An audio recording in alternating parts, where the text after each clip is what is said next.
Hey, welcome to the Game Dev Insiders from Opsive. I am Justin Mosman. Santiago is on your right, or my right, or my left, I guess, on the screen right. And then Sarah is on the bottom, and the three of us make up Opsive. So this is our first live show, so everything is going to be a bit of an experiment. We will see how it goes, but we will get into why we wanted to start doing this in a little bit. But before we kind of really kick things off, I wanted to kind of give an intro on who we are. A lot of you who are probably watching right now know who we are, but for the people who are searching later on, you may not have heard of Opsive. And we are an asset store publisher primarily. We have been on the asset store for about 10 years now, just over 10 years. And we've been able to kind of make a full time living off of this. And so it's been really cool to have the asset store be able to kind of function like this and be able to sustain us and allow us to kind of create tools to help you create your game. So yeah, I started off with behavior designer, and then a little bit later, Sarah came on, and then a little bit after that, Santiago came on.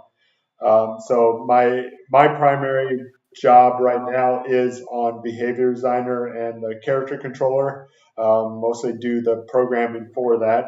We also have been working on a animation project, which we'll get into a little bit. And yeah, so that's who I am. Sarah, do you want to go next? Yeah. So for Optiv, I kind of have different roles, but I started out doing all the 3D art for the demo scenes for our asset store tools. So the character controller and the inventory system, and then behavior designer. I also worked on the UI for that. So since we're working on behavior designer 2 right now, I'll be creating the demo scenes for that project as well. So I do the 3D art and animation. And then for Omni animation, I'm focused on our non-AI animation library. So I take the motion capture animations that our professional actors record, and I clean that up to make it production ready to post on the website. So it involves using a lot of motion builder and cleaning up all the artifacts related to that. And then outside of that, kind of just fill in other areas like marketing. I do a lot of video editing. I work on images and kind of anything that is needed. So yeah. All right. So yeah, so you kind of do anything that is required. you, Like fill in. yeah. I try to do marketing. Yeah. Yeah. Yeah. Then Santiago, what do you work on? Yeah. I joined Opsive about 5 years ago now. It's been quite a while. And I'm working mostly on the inventory system. So the inventory system is something that I suggested that we add to the Opsive library. And then once I started working on it, it took about a year to build before we actually published it. And since then, there's been a lot of users, so it's really cool. Right now, it's more of it's quite stable, I would say. So I'm mainly on fixing slight bugs here and there and being on support mainly. Yeah. I also worked a bit on the character control on the item system, the modular one. So that was very cool to do. Yeah. And, I was going to mention that the modular item system within the Ultimate Character Controller is because of Santiago. So we have him to thank or blame, depending on your perspective. exactly. Yeah. But inventory was kind of I guess we had initially met over the forum. You were kind of offering some, if I remember correctly, you were a user of the character controller, and you were offering some suggestions related to the inventory and how some of that can be improved. That is very correct. I remember I was using the character controller to make a game that I really wanted to make. And as I was kind of figuring out how it worked, I had so many questions about the inventory system and how to use items, etc., etc. And then at some point, Justin, you mentioned that you were hiring but for a completely different project that never came to be. I think it was something 2D related. But then I suggested, why about an inventory system? That could be very useful for most Opsive users, and that's how it came up to be. Yeah, I'm trying to remember what that project was. It I think it was a 2D character it could have controller. been a 2D character controller. I think we were thinking about that at one point. Yeah, I remember that. Yeah, that never came to fruition. Yeah. I mean, we have so many ideas of things to build, right? And but there's so much time in the day Right. to get things done. Right, and I think Right. we had pretty good timing with that as well because Inventory Pro was the big inventory system at that time. And that developer, I think it was DevDog, they decided that they didn't want to be on the asset store anymore and work on their own games. And so they were ramping down, and we figured that there was a gap in the market at that point. Yeah. I think it was a good timing. We're quite lucky for that too. Yeah. Yeah. Inventory is really fully featured. I mean, you can do a ton with it, but so yeah, thank you for your contribution. Yeah, welcome. Thank you for creating the character controller and behavior designer. I think that's something we need to talk about because it's one of the biggest assets from Opsive and the most known, I believe. Oh yeah, so we went to GDC. Sarah and I went to GDC. It was about a month ago, and during that time, if anybody had heard of us, it was because of Behavior Designer. And it was so cool, kind of having people coming up up to us to kind of showing what they've been working with Behavior Designer and how it's working well for them. So yeah, Behavior Designer is definitely our most well known asset, and from my perspective, it's a really good asset because it doesn't require much support. It's just kind of intuitive and it just works. So it's in some sense the perfect asset. It really is, yeah.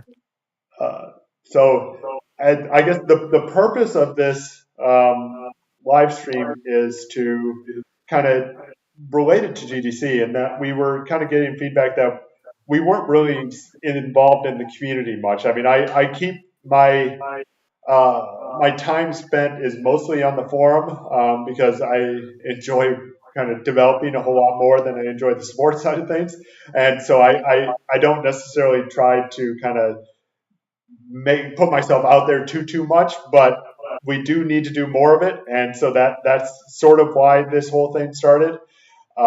Santiago is really good at responding on the forum or responding on Discord and the forum for that case. But yeah, so the purpose of this is to kind of just get more interaction, kind of do more fun things on the community side of things.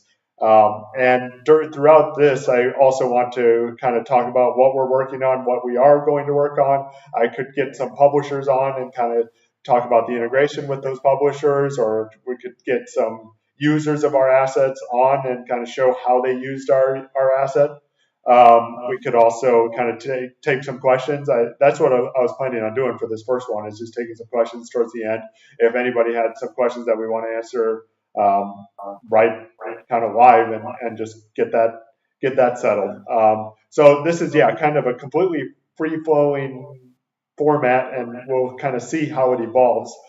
See what guests we can get on. I know I've gotten some interest as we were kind of spitballing this idea initially at GDC. But the first thing that I wanted to talk to is about GDC, and so Sarah and I went to it. It was our first experience at GDC. And Oh, Sarah, sorry.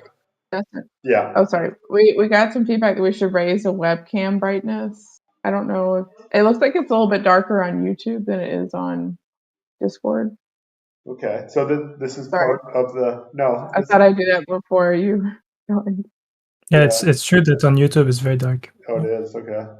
Well, Sarah, do you want to talk about GDC while I'm figuring out how I can increase this brightness? Yeah. So yeah, this was our first time going to GDC. We thought about going before, so it felt like a big milestone to finally be going there. And yeah, it was a really great experience. Like, I think we'll start making it an annual event. Just the networking was really good. We like the expo area was really well laid out, and we were able to meet with a lot of different people out there. They had certain areas just for meeting, and also the Unity offices are like 2 blocks away from Moscone, so that was really convenient. We ended up being there half the time that we were at GDC, so we were able to meet with a lot of the asset store publishers, and kind of just like see people we hadn't seen in a few years because of COVID and everything. So it was really good to connect again and, just be around people who are also working on the same things. Kind of like, what else would you add, Justin? No, I mean I'm trying to figure. I added a brightness filter, but it wasn't able to do it. Yeah, it looks a lot brighter within Discord. So this is a version 1 show issue. We will fix it in version 2. Okay. Exactly. Yeah. Yeah. The bug fixing. At least you can hear us. So yeah, GDC. I've been to many Unites, been to Gamescom, been to GDC. Those are kind of the primary conferences that I've been to, and definitely by far, I thought the most value was from GDC, just because of the wide variety of people that came there.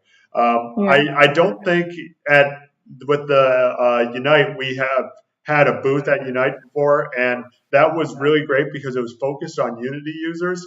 Whereas GDC, I would not get a booth for our asset store stuff just because the audience is so vast, and it's so big in some sense that the asset store is so small in comparison.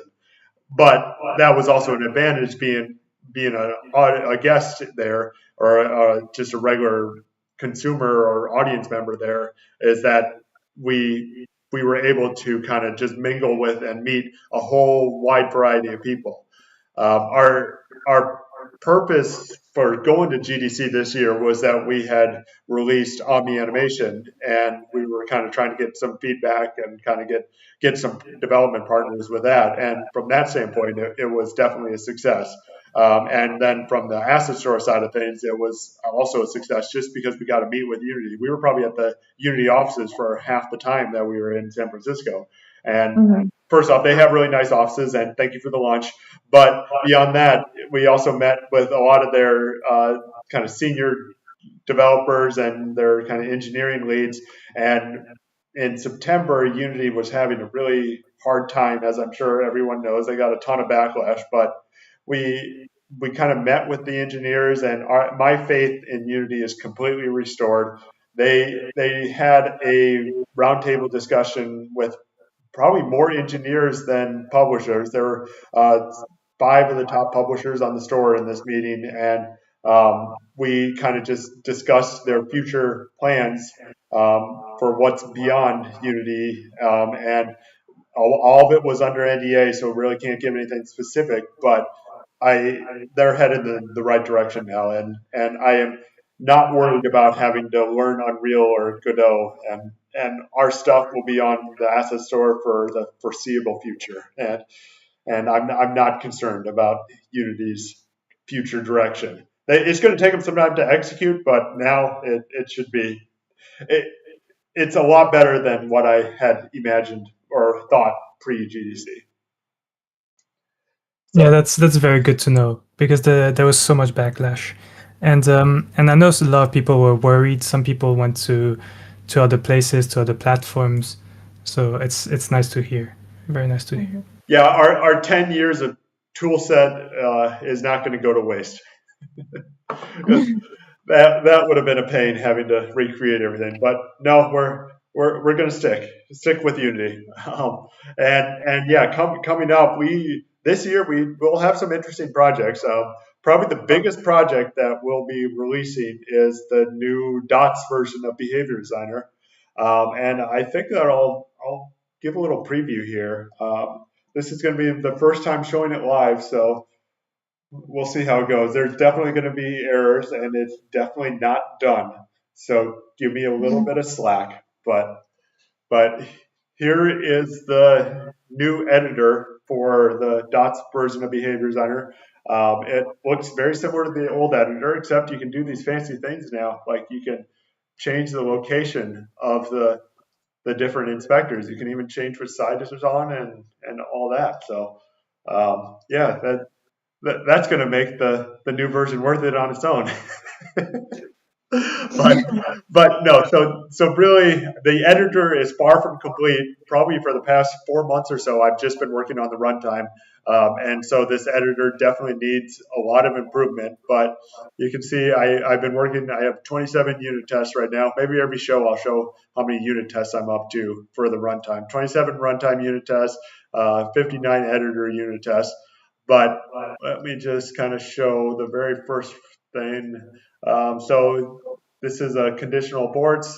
So everybody loves conditional aborts. And so this new editor is drawn using UI elements. So you can kind of dig into it and see that, it actually is drawn using UI elements. And the advantage of this is that it makes it extremely fast.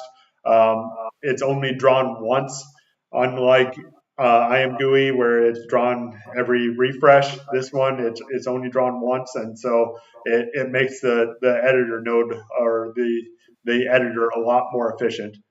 Um, Beyond that, let's see, the editor is definitely a kind of a new sleek version. We're not done with the UI by any extent, but it's definitely kind of progressed from where it was before, kind of instead of being the Fisher Price version, kind of in some sense, where it's a little bit more the version one is kind of looks like a toy in some sense with the polished edges and stuff like that. This kind of looks more grown up, so it's definitely a version two. Let me go ahead and hit play just to show it actually working. I'll first start that behavior tree. The advantage of version 2, or I don't know, what the naming is going to be interesting because it's a version 2, but it's also dots. So I'm not quite sure what we're going to call it quite yet. But version 2 it is a version 2, so I'll say it's version 2. So here it is running. Let me just go ahead and show the entities and kind of how it's working. So right now, even though this is on a game object right now, it converts this game engine logic, the mono behavior component system, into an entity. So if I look at my entity hierarchy right here, and this window in particular, as soon as I stop the play button, it's going to throw errors, so I'm going to have to close it. But it's probably this entity is the one that's probably responsible for the behavior tree. And you can see, yeah, so right now, if we look at the behavior tree, let me go back and click on that. Just make sure you remember which nodes are running. Let's see. Where did it go? Yeah, so as I said, we're not done with the version of Behavior Designer yet. There we go. Okay, I found the nodes. So we have a selector, a sequence, and a wait task running. If I go to the entities hierarchy, we can see that we have a selector, sequence, and a wait task right now. There will be a lot of documentation for how this works, but right now only this wait tag is updating because only the wait system is running. If you're not familiar with dots at all, what is happening is there's at a high level, the data is separated from the logic, or also known as the system, and this makes things be able to run extremely quick. You can get hundreds of thousands of behavior trees running at the same time. Of course, this kind of depends on what your behavior tree is actually doing, but the execution is extremely, extremely, extremely fast. And it does this by separating the logic from the data. And right now, this wait tag, since that's selected, that means that the wait tag is currently running. There is only one branch that is running right now since I don't have a parallel task. And you can see that there's this reevaluate task component. It's called a component from within dots, but we can see that a lot of this is just internal data. But this is abort type is lower priority, which you'll be familiar with from version 1, and then there's the same options as before. But this data is coming. You basically author it using a regular mono behavior approach, and then the system will convert it into a dots appropriate architecture, and it does that through a lot of work. I guess I'll show one task. Let's see, the wait task. Wait is a good example. So here's the wait task. What you're familiar with before is just a class structure where you have kind of task, and then you have an action, and then you have the wait task. Well, with dots, you can no longer have classes because that's object oriented instead of data oriented, and as a result, you need to use structs. So there's no inheritance at all. Instead, you implement these different interfaces. And so here is the data structure that is exposed to the mono behavior. This is what it actually uses. And so here's my duration for how long the wait task should run. And then when dots actually starts, we create this new wait component, and this wait component is a dot specific component, and it has its own logic, or it has its own data structure. So it's very similar kind of data as what is in the mono behavior representation, but it has its own specific dots format. So here is the data, and then right here is the system, or this is the logic that will actually run the dots task. And it's a lot more complicated than the mono behavior task, but the good thing about this dots approach that I'm doing is that you can have both mono behavior and dots tasks. So you can run one or the other. And so if you just like the regular hierarchy that we have right now in Behavior Designer 1, where there's an on awake, on update, we are definitely keeping that, and you won't have to deal with all this type of stuff. It makes it extremely easy. But right here, this is where the performance comes from, and this is what makes it extremely quick. I know, Santiago, you're on the code side of things. And is there anything that you think I should cover, or is there anything that you're interested in particular? Or I'm not monitoring the comments at all. Is there anything that anybody has said? So I think this is really, really cool, especially all the dots parts. I was going to ask what's going to happen if you don't know anything about dots and you want to create a new task, but you kind of answer that. You can. Does it mean that you still need to write some kind of dots code, or no, you can write completely mono behaviors and there's no... You can write completely mono behaviors. Let me go ahead and stop this. Yeah, here are those errors from the entities hierarchy. So that means that you can mix and match different tasks, even if they're dots and not dots? Yes, and that very cool. That is one of the things that I was going for. Actually, most hated from our community helped a lot in this initial prototyping. We had a lot of conversations, probably 2 or 3 years ago now, but he was really into dots and kind of got me going for how to design this thing. But yeah, you can have both dots and non-dots. So I think I have some conditional or some unit tests for non-dots, mono. Yeah. So it's actually a little bit. Let's see what's the stack trace. Okay, so yeah, this is still coming left over from that other window. Let me just reset my window layout.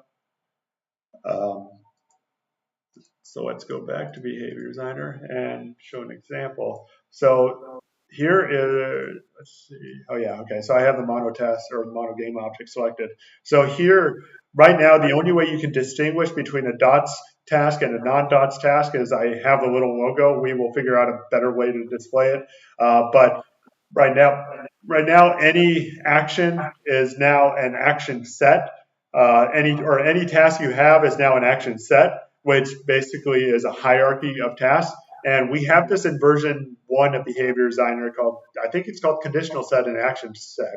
But by default, any task you add will just add it to this action set directly. So there's not as much, it makes kind of grouping multiple tasks easier. Instead of having to have a string of 10 different tasks all in a row, you can just add them to this list. And I'm not going to click too many buttons because I actually haven't tested this once, so I don't know how well it's going to work.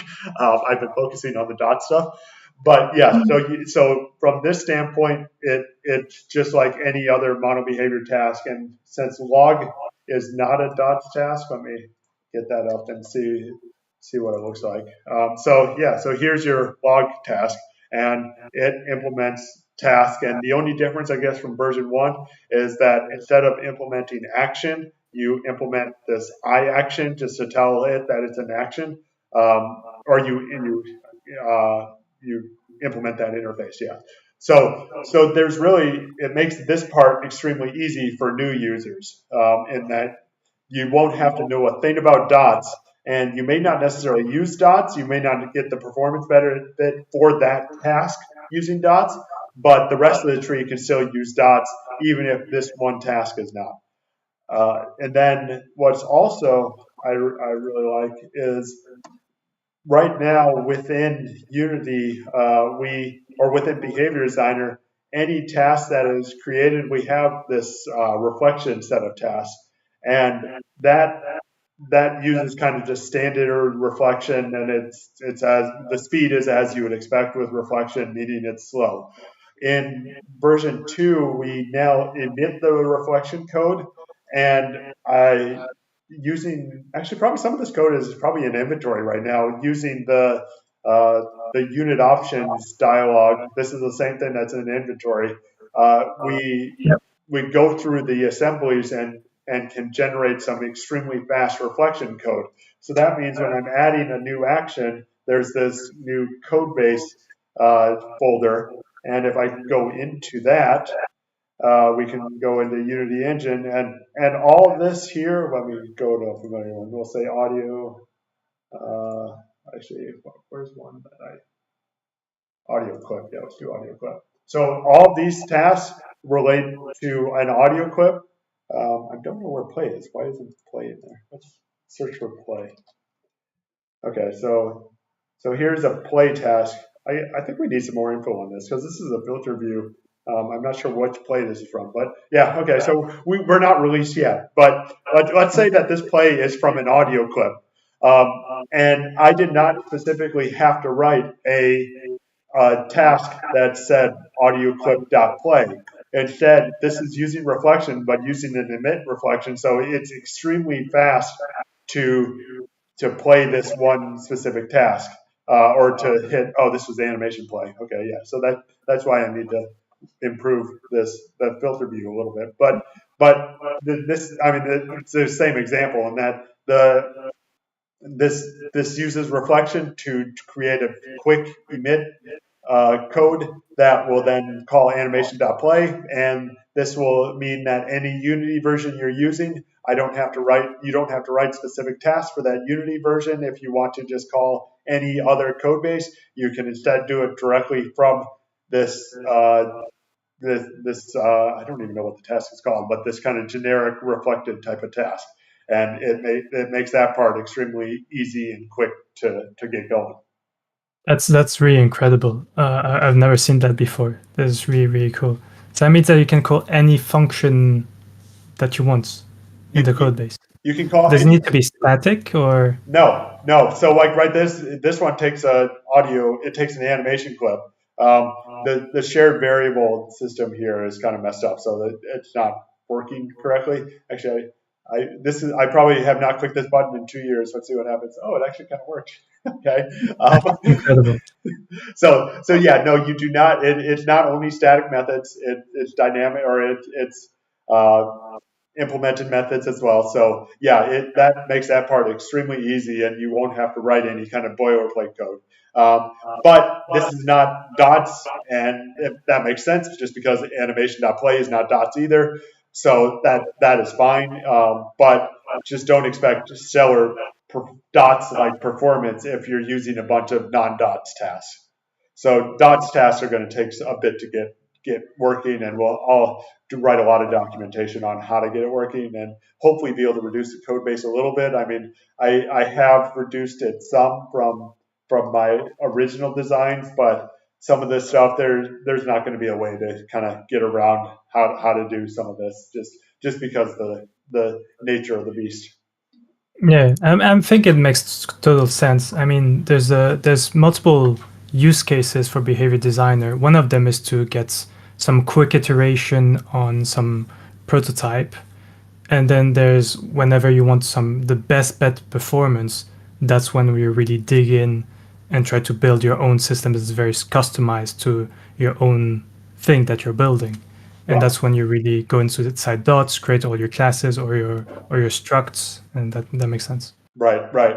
Yeah, I don't really know. I mean, a lot of the use cases for behavior trees are not in the tens or hundreds of thousands of units. So it's going to be really interesting to see what people use this new behavior designer architecture for and how many units actually will be appearing on the screen. But even if you're using 10 or 20 units, or if you have 10 or 20 agents, you're still getting the huge performance benefit, which means that you can spend your time or the each cycle on something else instead of having to run this AI logic. So I think the cases where people are running tens or hundreds of thousands of behavior trees are going to be a lot less than the 10 or 20, but the 10 or 20 will still have a huge advantage as well by using dots. So it's going to be a good update. Yeah, definitely will. I can already see people using this for like a zombie hordes AI, Yeah. where there's tens of thousands of zombies coming towards you, and then Right. control of them. Yeah, and as soon as Unity gets their animation system in dots, then that'll be really cool. But yeah, right now you can't even animate in dots, so they need to get moving a little bit. Behavior designer will be out before you can animate in dots officially. Nice. I hope. We'll see. No, but really, I am trying to get this out in the summer. I have no hard release date yet, but it is what I'm primarily working on, and I have the structure, the architecture in place, and now it's just kind of filling in all the gaps and improving the editor. I've neglected the editor for a while, but that'll be my task probably in a month or two. And then Sarah is also going to be working on coming up with some example scenes for behavior designer. Mm-hmm. Yeah, 'cause I think I'm looking at I'm kind of actually I don't want to, but I'm going to. I'm going to switch back and switch back to my behavior designer one because I'm going to show the state of the current sample scenes. I'm kind of so this is what the current sample scene looks like for behavior designer, and we definitely need to update that. That was a 2013 or no, yeah, probably 2013 sample scene. But it works. So I yeah, think you created that. yeah, I did. It involved just kind of getting as many free assets as I could. I mean, look at it. I'm wearing. I still have like there's cubes. There's For a the Unity building. car. Yeah, the sky car. For the building. Yeah, the sky car. I guess sky car existed in 2013, 2014. Yeah. And we use that in the character controller too. So, Yeah. yeah. But I think one of these episodes I'll do maybe a deep dive on behavior design or one specific topic once I'm a little bit further, maybe how to create a dots task and what each thing is actually doing. But yeah, behavior design is going to be a good release. So the other thing, the other major thing that we're working on at Opsive is Omni animation, and Omni animation, GDC was kind of an eye opener as well in that there were 3 text to animation solutions on the expo booth or the expo hall. Everybody's doing text to animation, so we're working on kind of differentiating ourselves, and there will be more news to come on that. And I'm liking this new workflow that we're coming up with. But I think one of these shows as well, we could kind of deep dive into what we're doing with that. But nothing to show quite yet on the animation and where we are with that. So okay. I haven't. Are there any questions? Are there anything that anybody watching? Anybody have any live support questions? Now's your chance. Now's your chance. Yeah. I have a question. For behavior design. No, the answer is no. No. Shame on me for asking. Yeah. What is your question, Santiago? For integrations between the behavior designer and our other assets. Yeah. Is that going to be planned for release or is it going to be afterwards? And how big of the integration would that be? Right. So actually, with this new, well, first off, great question. My plan is I would like to have the primary integrations done The big thing though with this new reflection emit stuff is that you don't necessarily need as many integrations because it will already take the other assets code base and generate the methods for you. So and it's extremely fast. So there's not going to be as many integrations that will be needed. Of course, there will be some big ones. I mean, dialogue system will definitely want to do one. Playmaker, kind of the big ones, will definitely do. But some of them where it's more of a light integration, we may not necessarily even need to do just because it already works. So that will be good. It'll be kind of bad for advertising just because we can't list as many assets, but it'll be good from the user perspective because it will just kind of work. On the other side, it could be super cool. We could put all the assets on our banner. There you go. Yeah. All the Unity Asset Store compatible. Everything. Right. Yeah. All 90,000 assets or whatever it is, it's integrated with. Or we'll restrict it a bit. It'll be only the code assets. So I don't know how many coding assets there are, but less than 90,000. But no, the goal will be to get the big integrations. I will want to release with big integrations done at that point. Definitely have videos and documentation done as well. And then the big one will be what about the add-ons, movement, tactical, and formation. Movement will definitely want to release at the same time since movement is a big add-on for Behavior Designer. Tactical and formation, I want to do a little bit of restructuring. Those assets haven't been updated, I think, since 2018 or 2019, so a long time. There needs to be some re-architecture on some of that in order to kind of introduce some new features. So I'm not sure about those two, but movement is still working extremely well, and I'll be able to kind of take a similar design for version 2 of it. Are you also thinking of adding new add-ons? Yes. That do not exist for V1. Okay. There is one in particular that I have an idea for that I think could be extremely useful. I want to kind of flesh it out a little bit more before I mean, whatever. I'm thinking of doing kind of a perception one or what do I call it? Where it's more like sight audio. I need to flesh this out more. So yes, there will be. Ideally there will be, but it's hard with the behavior design add-ons are in some sense are harder than abilities for the character controller because you want to make it as generic as possible for every game, whereas the abilities you can be very specific. I mean, I guess you could do an add-on that is very specific for behavior designer, but with behavior designer, I mean, it's so versatile in that you want to make it work. It works in such a large number of use cases. So it's harder to create add-ons or have good ideas for add-ons for behavior designer than it is for the character controller. Yeah, it makes sense. I'm wondering if there's some dot-specific use cases that we can think of in the future. Yeah. That it wouldn't be even possible in V1. It'd be just for V2. Yeah. That'd be very cool to do. That's an interesting idea, but yeah, maybe we will see.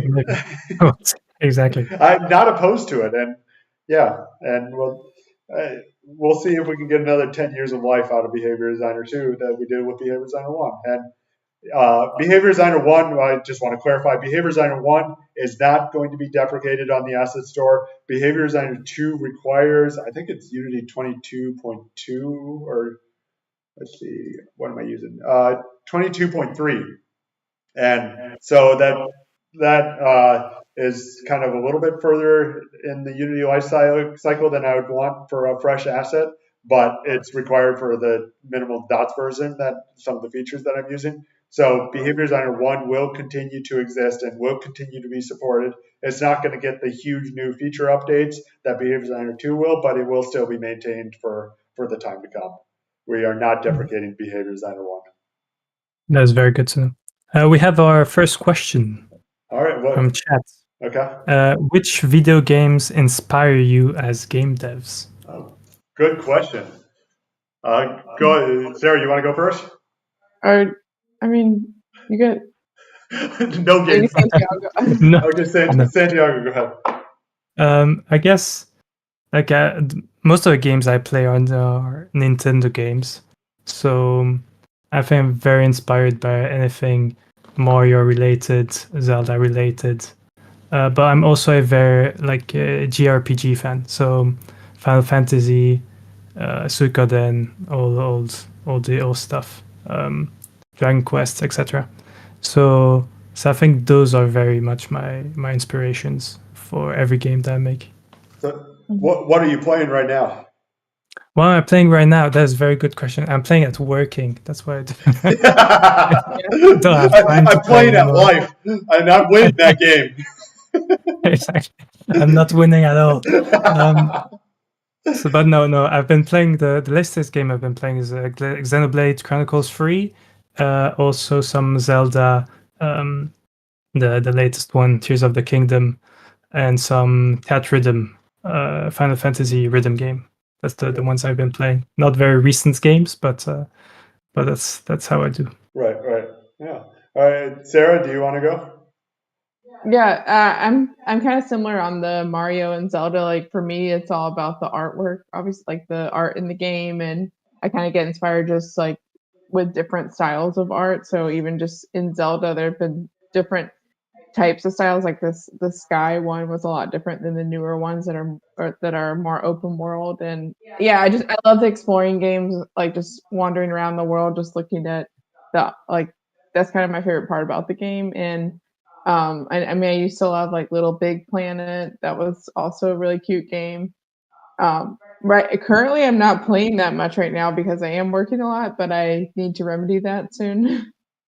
So yeah, just any like different types of art styles are what inspire me. Yeah. Yeah, I've never really gotten into the RPGs as much, which I guess kind of shows from the first version of the character controller in that it was very shooter focused and the inventory system sucked. Yeah. And like you couldn't equip. I mean, I think version one you had to have all the items listed on the character first. And yeah, that's because I have never been into RPGs, so I didn't know that more than 5 items existed on a character.